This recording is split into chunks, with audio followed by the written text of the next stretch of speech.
Students, अस्सलाम वालेकुम। आज का जो हमारा टॉपिक है वो है पर्ट यानी कि program evaluation and review technique.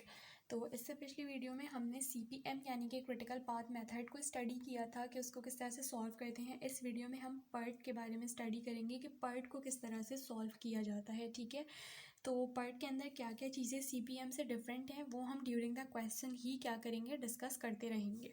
सही, तो हम अपना क्वेश्चन देखते हैं। हमारा क्वेश्चन कह रहा है the following table shows the jobs of a network along with their time estimates. ये हमें पूरा एक जो है वो टेबल दिया हुआ है जिसमें हमारे पास डिफरेंट एक्टिविटीज़ हैं और एस्टिमेटेड ड्यूरेशन वीक्स में है। ठीक है, और हमारे पास 3 डिफरेंट तरीके के टाइम गिवन है, एक है ऑप्टिमिस्टिक, एक है मोस्ट लाइकली और एक है पेसिमिस्टिक। तो ऑप्टिमिस्टिक को हम टी ओ से रिप्रेजेंट करते हैं। इसका क्या मतलब होता है, जो हमारा किसी भी एक्टिविटी को कंप्लीट करने के लिए सबसे शॉर्टेस्ट टाइम है वो। मोस्ट लाइकली जिसको हम टी एम से रिप्रेजेंट करते हैं वो हमारा कौन सा टाइम होता है किसी भी एक्टिविटी को कंप्लीट करने के एक नॉर्मल टाइम। ठीक है, और पेसिमिस्टिक टी पी जो सबसे लॉन्गेस्ट टाइम होता है किसी भी एक्टिविटी को कंप्लीट करने के लिए। ठीक है, तो ये हमें 3 डिफरेंट टाइम्स गिवन है। अगर हम सीपीएम की बात करें तो सीपीएम में हमें सिर्फ और सिर्फ एक ही टाइम गिवन होता था जो कि क्या होता था, एक्सपेक्टेड टाइम होता था। सही है, तो अब हमारे पास यहाँ पे क्या कहा जा रहा है, सबसे पहले कि हमें नेटवर्क डायग्राम जो है वो कंस्ट्रक्ट करनी है। पार्ट 2, 3 और 6 इस तरह से डिफरेंट पार्ट्स हैं। तो हम सबसे पहले पार्ट 1 पे चलते हैं। हमें कह रहा है कि आप नेटवर्क डायग्राम कंस्ट्रक्ट करें, तो हम एक पेज ले लेते हैं जिसके ऊपर हम नेटवर्क डायग्राम क्या करेंगे, कंस्ट्रक्ट करेंगे। ठीक है, इस तरह से मैंने रखा हुआ है इस पेपर को। अच्छा, एक और चीज़ स्टूडेंट्स, के जो मैं नेटवर्क डायग्राम कंस्ट्रक्ट करूँगी वो मैं थोड़ी खुली स्पेस में कंस्ट्रक्ट करूँगी। उसका रीज़न आप लोग को आगे पता लग जाएगा। अभी भी बता देती हूँ कि हमें नेटवर्क डायग्राम जो है आगे के जो ये सारे पार्ट्स हैं इनको सॉल्व करने के लिए हमें रिक्वायर्ड होगी। ठीक है, तो उसके ही अंदर हम सॉल्व करेंगे, इसलिए मैं नेटवर्क डायग्राम जो बनाऊँगी वो थोड़ी सी खुली बनाऊँगी। ठीक है, तो चलिए हम सॉल्व करना शुरू करते हैं। अब यहाँ पे सबसे पहले मैं आप लोगों को ये बता दूँ कि इसको रीड किस तरह से करना है कि ये मेरा प्रीडेसेसर है और ये मेरा सक्सेसर है। यानी 1 से जो है वो एक्टिविटी 2 भी बनेगी और एक्टिविटी 6 भी बनेगी। फिर 2 से जो है वो 2 से ही एक्टिविटी 3 भी बनेगी, 4 भी बनेगी। ठीक है, तो इसको इस तरह से रीड किया जाता है। तो चलिए अब हम नेटवर्क डायग्राम कंस्ट्रक्ट कर लेते हैं। नेटवर्क डायग्राम मेरे पास क्या है कि 1 जो है एक्टिविटी 1, उससे मेरे पास एक्टिविटी 2 और एक्टिविटी 6 दोनों बनेंगे। ठीक है, तो हम थोड़ा सा स्केल ले लेते हैं और उससे क्या बनाएंगे, एक्टिविटी 2 बनाएंगे और एक्टिविटी 6 बनाएंगे। ठीक है, तो ये रही एक्टिविटी 2 और ये रही एक्टिविटी 6। सही, इसके बाद अब मेरे पास एक्टिविटी जो 2 है उससे ही 3 भी बन रही है और 4 भी बन रही है। तो ये रही मेरी एक्टिविटी 2। इससे मैं बना लेती हूँ एक्टिविटी, थोड़ा सा ऐसे कर लेती हूँ 3, और ये मेरे पास आ जाएगी एक्टिविटी 4। ठीक है, तो ये रही मेरे पास एक्टिविटी 3 और ये आ गई मेरे पास एक्टिविटी 4। ठीक, अब मेरे पास जो एक्टिविटी 3 है उससे एक्टिविटी 5 बनेगी। ठीक है, तो ये रही मेरी एक्टिविटी 3। इससे मुझे क्या बनानी है, एक्टिविटी 5th वाली बनानी है। तो ये हम स्केल लेते हैं, उससे हमने ये किया और यहाँ पे मैं एक्टिविटी नंबर 5 लिख दूँगी। सही, उसके बाद अब जो मेरी एक्टिविटी 4 है उससे भी मेरी एक्टिविटी 5 बन रही है। यानी यहाँ से भी यहाँ पे मुझे क्या करना है, एक्टिविटी 5 से कनेक्शन बना देना है एक। तो ये देखिए, साथ साथ एरोज़ भी ड्रॉ करते रहिए। सॉरी, मैं एरोज़ ड्रॉ करना भूल गई थी। तो ये बड़ी छोटी छोटी सी मिस्टेक्स होती हैं जो हमें नहीं करनी होती हैं। सही, तो यहाँ तक हमारे पास कंस्ट्रक्शन हो चुकी है। अब मेरे पास जो एक्टिविटी 6 है उससे मेरे पास एक्टिविटी, सॉरी एक सेकेंड, 6 एक्टिविटी मेरे पास कहाँ है, ये रही। ठीक है, तो इससे मेरे पास एक्टिविटी कौन सी बन रही है, एक्टिविटी 7 बन रही है। तो ये रही मेरी एक्टिविटी 6। इससे मैं बना लेती हूँ एक्टिविटी जिसका नाम है एक्टिविटी नंबर 7। ठीक है, अब मेरे पास एक्टिविटी 5 जो है उससे मेरे पास एक्टिविटी 8 बन रही है और 7 जो है उससे भी 8 बन रही है। तो ये रही मेरे पास एक्टिविटी 5 और ये रही मेरे पास एक्टिविटी 7। तो इन दोनों से मेरे पास क्या बनेगी, एक्टिविटी 8 बनेगी। तो यहाँ पे मैं एक लगा देती हूँ, नोट बनाती हूँ, उसके अंदर 8 लिखती हूँ और उसको अपनी एक्टिविटी 5 और 7 से क्या कर लूँगी, मैं कनेक्ट कर लूँगी।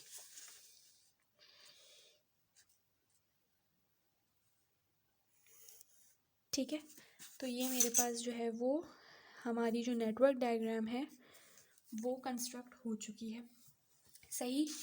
अब पार्ट 2 में हमसे क्या कहा जा रहा है, पार्ट 2 में हमसे कह रहा है find the expected duration and variance. ठीक है, तो इसके लिए हमें क्या करना होगा, हमें एक इस तरीके का टेबल ड्रॉ कर लेना होगा। ठीक है, इस तरीके का टेबल जब हम ड्रॉ कर लेंगे तो उसके बाद अब आप ये देख रहे होंगे TE, इसका मतलब है एक्सपेक्टेड टाइम। तो एक्सपेक्टेड टाइम का यहाँ पे आपको फॉर्मूला गिवन है जो कि है TO + 4TM + TP / 6। ये टाइम कौन से हैं, ये वाले टाइम है जो मुझे क्वेश्चन में गिवन थे। ये देखिए मैंने सेम टेबल यहाँ पे कॉपी कर दिया और आगे 2 और कॉलम सिर्फ ऐड कर दिए हैं एक्सपेक्टेड टाइम और वेरिएंस निकालने के लिए। ठीक है, तो ये मेरे पास जो है वो मेरा एक्सपेक्टेड टाइम का फॉर्मूला है और ये वेरिएंस का फॉर्मूला है। तो हम सबसे पहले एक्सपेक्टेड टाइम निकालते हैं। एक मैं आपको सॉल्व करके दिखा देती हूँ किस तरह से होगा, बाकी के मैं सिर्फ आंसर्स लिख दूँगी। आई होप आप लोग को पता होगा कि वो किस तरह से लिखना है। तो इसका TE कैसे निकलेगा, TE = TO, that is 1 + 4 × TM, that is 7, + TP, that is 13 / 6।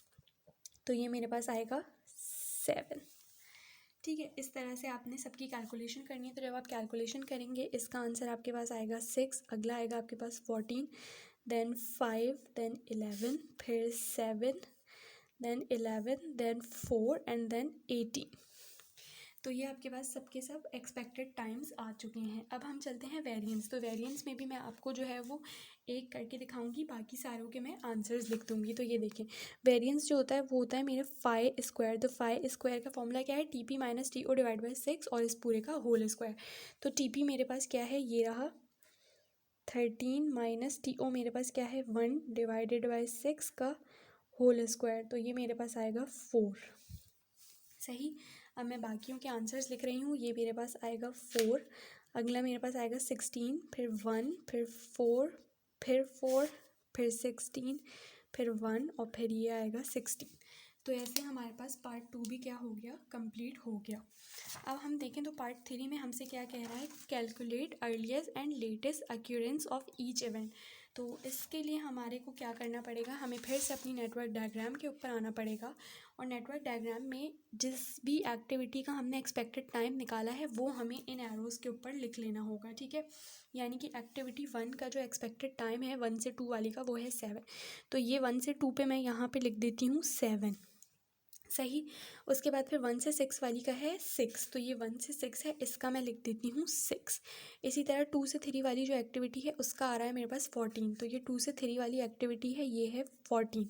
तो मैं क्विकली सबके ये जो टाइम है वो लिख देती हूँ और उसके बाद फिर हम जो है वो दोबारा अपने क्वेश्चन का ये थर्ड पार्ट सॉल्व करेंगे। ठीक है, ये देखिए मैंने तमाम एक्टिविटीज़ के आगे उनके एक्सपेक्टेड टाइम लिखे हैं और हर एक्टिविटी के आगे मैंने एक ये इस तरीके का बॉक्स बनाया है। इस बॉक्स की जो सीक्वेंस है वो कुछ इस तरह से है कि ऊपर हम इसका लेटर फिनिश लिखेंगे और नीचे हम इसका अर्लीस्ट फिनिश लिखेंगे। ठीक है, तो बिल्कुल वही काम जो हमने पिछली वीडियोज़ में सीखा है। एक्टिविटी 1 जो है वो क्योंकि सबसे पहली एक्टिविटी है तो उसका जो हमारे पास अर्लीस्ट फिनिश होगा वो क्या होगा, वो होगा 0। इसी तरह एक्टिविटी 2 के लिए हमें क्या करना पड़ेगा, इन दोनों को ऐड करना पड़ेगा, 7 + 0 दैट बिकम्स 7। एक्टिविटी 6 के लिए हमें इन दोनों को ऐड करना पड़ेगा, 0 + 6 दैट बिकम्स 6। इसके लिए हमें एक्टिविटी 7, देखिए कैसे पता लगता है, एक्टिविटी 7 के अंदर सिर्फ एक ही एरो जा रहा है जो कि 6 से जा रहा है। तो इसका मतलब अब हम 6 वाले का अर्लीस्ट फिनिश और इसका जो पूरा एक्सपेक्टेड टाइम है उसको ऐड कर देंगे। यही चीज़ हमने पिछली वीडियोज़ में भी सीखी है ना। तो देखें 6 + 11 जब हम करेंगे तो हमारे पास आंसर आएगा 17। ठीक है, इसी तरह अब हम आ जाते हैं एक्टिविटी 3 के ऊपर। तो एक्टिविटी 3 में सिर्फ एक सिंगल एरो जा रहा है तो इसका मतलब इन दोनों को हमें क्या करना होगा, ऐड। तो 7 + 14 इट बिकम्स 21। इसी तरह अब हम एक्टिविटी 5 के लिए करेंगे तो जब इन दोनों को मैं ऐड करूँगी 21 + 11 तो ये मेरे पास क्या बन जाएगा, ये मेरे पास बन जाएगा 32। अगला देखिए ये मेरे पास क्या है, ये है मेरे पास एक्टिविटी 4। तो एक्टिविटी 4 के अंदर मेरे पास 5 से ये आ रहा है एरो। ठीक है, 2 से, तो 7 + 5 करूँगी मैं, ये बन जाएगा मेरे पास 12। ठीक है। अच्छा, एक चीज़ स्टूडेंट्स, मैं आप लोग को यहाँ पे थोड़ी सी गड़बड़ हो गई है। एक्टिविटी 5 के अंदर देखिए मेरे पास 2 एरो जा रहे हैं, एक 3 से जा रहा है और एक यहाँ 7 से एक 3 से जा रहा है और एक यहाँ 4 से जा रहा है। तो हम क्या देखते हैं, फॉरवर्ड पास में मैक्सिमम देखते हैं। तो मैक्सिमम ये मेरे पास यहाँ पे 21 है, तो मैं इसलिए 21 + 11 32 लिख दिया था मैंने यहाँ पे। ठीक है, एक्चुअली आंसर 32 ही आएगा। सही। अब हम 8 को देखते हैं, तो 8 में भी मेरे पास 2 एरोज जा रहे हैं। तो मैक्सिमम वाला हम देखेंगे, एक है 32 और एक है 17। तो 32 मैक्सिमम है, तो 32 + 4, तो इट बिकम्स 36। अब अगला हमारे स्टेप क्या होता है कि हम इसको तो एज इट इज़ लिख देते हैं 36। ठीक है, अब हम इसकी तरफ चलते हैं। तो 5 से जो है वो एक ही एरो निकल रहा है, तो हम इन दोनों को क्या कर देंगे, सबट्रैक्ट, यानी कि 36 - 4, तो इट बिकम्स 32। अब हम इसको अगर देखें तो 3 से हमारे पास एक ही एरो निकल रहा है। ठीक है, तो 32 - 11 करेंगे हम। तो 32 - 11 करेंगे, हमारे पास आंसर आएगा 21। इस तरह अगर हम एक्टिविटी 2 को देखें तो उससे भी एक ही 2 एरोज़ निकल रहे हैं। ठीक है, तो अभी एक्टिविटी 2 को हम छोड़ देते हैं, हम आ जाते हैं एक्टिविटी नंबर 7 के ऊपर। तो एक्टिविटी 7 को अगर हम देखें उससे एक ही एरो निकल रहा है, तो इसका मतलब 36 - 18 करेंगे हम, तो हमारे पास जो आंसर आएगा वो आएगा 18। अब हम एक्टिविटी 6 को कर लेते हैं, तो 18 - 11 करेंगे हम, तो हमारे पास क्या आंसर आएगा, 7। ठीक है, अब हम जो है वो कौन सी एक्टिविटी कर लेते हैं, हम अब आ जाते हैं इस वाली एक्टिविटी के ऊपर। ठीक है, तो इससे मेरे पास जो है वो एक ही एरो निकल रहा है एक्टिविटी 4 से, तो हमारे पास क्या हो जाएगा, ये 32 - 7 हो जाएगा। तो ये क्या आएगा, 32 - 7 बिकम्स 25। सबका हो गया, नहीं किसका रहता है, इसका रहता है। देखिए एक्टिविटी 2 को अगर मैं देखूं तो उससे मेरे पास 2 एरोज़ निकल रहे हैं, तो हम क्या करते हैं, हम हमेशा जब बैकवर्ड पास जा रहे होते हैं तो हम लीस्ट वाला चूज़ करते हैं ना। तो लीस्ट मेरे पास इस वक्त क्या है, 21, तो ये क्या हो जाएगा, 21 - 14 हो जाएगा, तो ये आएगा 7। अब अगर मैं एक्टिविटी 1 को देखूं तो उससे मेरे पास 2 एरोज़ निकल रहे हैं, तो दोनों ही 7 हैं।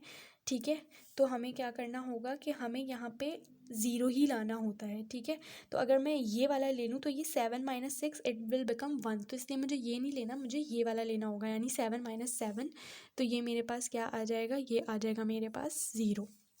ठीक है, तो ये हमारे जो क्वेश्चन थे उसके जो हमने पार्ट 3 था जिसमें हमसे कहा जा रहा था कि हमें क्या निकालना है, अर्लीस्ट और लेटेस्ट एक्यूरेंस निकालनी है, वो हो चुका है। ठीक है, अब हमसे कहा जा रहा है कैलकुलेट करें आप एक्सपेक्टेड प्रोजेक्ट लेंथ। तो एक्सपेक्टेड प्रोजेक्ट लेंथ के लिए आपको क्या निकालना होगा, स्लैक निकालना होगा।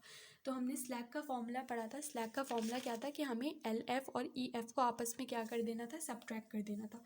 तो हम सब्ट्रैक्शन करते हैं, ये देखिए इन दोनों को जब मैं सब्ट्रैक्ट करूँगी इनका आंसर आएगा 0, यानी कि एक्टिविटी ये जो है मेरे पास 1 से 2, एक तो ये काउंट होगी। ठीक है, उसके बाद फिर अगर मैं इन दोनों को सब्ट्रैक्ट करूँ तो ये भी मेरे पास आएगा 0, तो इसका मतलब एक्टिविटी 2 से 3 भी जो है वो मेरे पास क्या आएगी, क्रिटिकल पाथ के अंदर आएगी। सही। फिर अगर मैं इन दोनों को सब्ट्रैक्ट करूँगी तो मेरे पास ये भी आएंगे 0, इसका मतलब जो मेरे पास एक्टिविटी 3 से 5 है उसको भी मुझे क्या करना होगा, प्रोजेक्ट लेंथ कैलकुलेट करने के लिए सेलेक्ट करना होगा। ठीक है, उसके बाद अगर मैं एक्टिविटी 5 to 8 देखूं तो उन दोनों के भी स्लैक क्या आएंगे, 0 आएगा। ठीक है, तो ये वाली एक्टिविटी जो है वो भी मेरे पास क्या हो जाएगी, स्लैक के लिए आ जाएगी। ठीक है, सॉरी प्रोजेक्ट लेंथ के लिए काउंट होगी। ठीक है, तो ये मेरे पास 4 टोटल एक्टिविटीज़ हैं, बाकी सबका आंसर अगर मैं स्लैक निकालूं तो वो क्या आएगा, वो आएगा नॉन ज़ीरो। ठीक है, तो इसलिए जो है ये मेरे पास सिर्फ और सिर्फ 1 2 3 4 यही एक्टिविटीज़ काउंट होंगी। ठीक है, तो अब आपने क्या करना है, आपने जो ये टेबल बनाया था इसके आगे इन एक्टिविटीज़ को जो है ना वो आप मार्क कर लीजिए। तो 1 से 2 वाली जो एक्टिविटी है वो मेरे पास इसका स्लैक 0 आ रहा है, 2 से 3 का स्लैक मेरे पास 0 आ रहा है, इसी तरह मेरे पास जो है वो 3 से 5 का भी स्लैक 0 आया था। ठीक है, और 5 to 8 का जो स्लैक है वो भी मेरे पास क्या आया है, 0 आया है। ठीक है, तो हमसे क्या कहा गया था, हमसे कहा गया था एक्सपेक्टेड प्रोजेक्ट लेंथ आपने जो है वो कैलकुलेट कर देनी है। तो एक्सपेक्टेड प्रोजेक्ट लेंथ हम किस तरह से कैलकुलेट करेंगे कि हमारे पास जो इनकी जो जिन एक्टिविटीज़ का स्लैक 0 आया है उनके जो एक्सपेक्टेड टाइम है हम उनको ऐड करेंगे, तो हमारे पास एक्सपेक्टेड प्रोजेक्ट लेंथ या एक्सपेक्टेड ड्यूरेशन भी कहा जाता है इसको, वो आ जाएगी। तो हम लिख देते हैं एक्सपेक्टेड ड्यूरेशन देखें क्या होगा, 7 + 14 + 11 + 4, तो मेरे पास ये आएगा 7 + 14 + 11 + 4, तो ये आएगा 36। और क्योंकि ये मेरे पास वीक में गिवन था तो हम यहाँ पे लिख देंगे वीक्स। ठीक है, तो ये मेरे पास इस तरह से पार्ट 4 भी क्या हो गया, कंप्लीट हो गया। अब मुझसे कह रहे हैं calculate variance and standard, SD का मतलब है standard deviation of project length. तो इसमें भी मैं क्या करूँगी कि मेरे पास जब मैं लिखूँगी ना वेरिएंस, तो मैं वेरिएंस सिर्फ और सिर्फ किन के कैलकुलेट करूँगी, जिनके स्लैक मेरे पास 0 आए थे, यानी कि इस वाली एक्टिविटी का ऐड करूँगी, इस वाली का, इस वाली का और इस वाली का। ठीक है, तो ये मेरे पास क्या बनेगा, ये मेरे पास आएगा 4 + 16 + 4 + 1, और वेरिएंस जो होता है ना वो होता है सिग्मा स्क्वायर। ठीक है, तो सिग्मा स्क्वायर में हमने कौन कौन से ऐड किए, जिनके स्लैक हमारे पास 0 आए थे। ठीक है, तो ये मेरे पास आएगा सिग्मा स्क्वायर आएगा मेरे पास 25। तो ये इस तरह से वेरिएंस तो आ गया। अब हमें कहा गया था स्टैंडर्ड डेविएशन, तो स्टैंडर्ड डेविएशन जो होता है ना वो होता है सिर्फ सिग्मा। तो अगर सिग्मा स्क्वायर मेरे पास 25 है तो सिग्मा मेरे पास क्या आएगा, सिग्मा आएगा मेरे पास 5। ठीक है, तो इस तरह से मेरे पास जो है वो टोटल 5th तक तो मेरे पास कैलकुलेशन हो गई। अब ये जो 6 है ना, इसके अंदर आपने थोड़ा सा ध्यान देना है। 6 में मुझसे क्या कहा जा रहा है, मुझसे कहा जा रहा है find probability of project completing in 40 days. तो इसके लिए सबसे पहले हमें स्टैंडर्ड नॉर्मल वेरिएबल टेबल चाहिए होता है। ठीक है, तो टेबल के बाद हमें जो कैलकुलेशन करनी होती है वो हमें एक वेरिएबल होता है जो कि होता है z, इसको कहते हैं स्टैंडर्ड नॉर्मल वेरिएबल। ये कैलकुलेट करना होता है, तो इसका फॉर्मूला होता है TS - TE divided by sigma. ठीक है, तो TS जो होता है ना ये आपका वो टाइम होगा जो आपको स्टैंडर्ड टाइम है, यानी क्वेश्चन में जो गिवन है, तो वो आपको गिवन है 40 - TE यानी कि एक्सपेक्टेड टाइम। तो एक्सपेक्टेड टाइम हमने अभी अभी निकाला था, सॉरी ये रहा मेरे पास 36। ठीक है, तो ये हम करेंगे 36 डिवाइडेड बाय, अच्छा एक चीज़ यहाँ पे गलत है, यहाँ पे आपके पास डेज़ नहीं वीक्स होना चाहिए था। ठीक है, तो ये आ गया 36 40 - 36 और डिवाइडेड बाय सिग्मा। सिग्मा मेरे पास क्या आया था, सिग्मा मेरे पास आया था ये 5। ठीक है, तो ये मेरे पास आएगा आंसर 0.8। अब आपको क्या करना होगा, आप इसको लिखेंगे probability that z is less than equals to 0.8। तो आपको ये जो है ना वो देखना होता है टेबल से। ठीक है, तो टेबल जो होता है ना वो मेरा कुछ इस तरीके से होता है। आई एम सॉरी मेरे पास इस वक्त टेबल अवेलेबल नहीं है, वरना मैं आपको दिखा देती।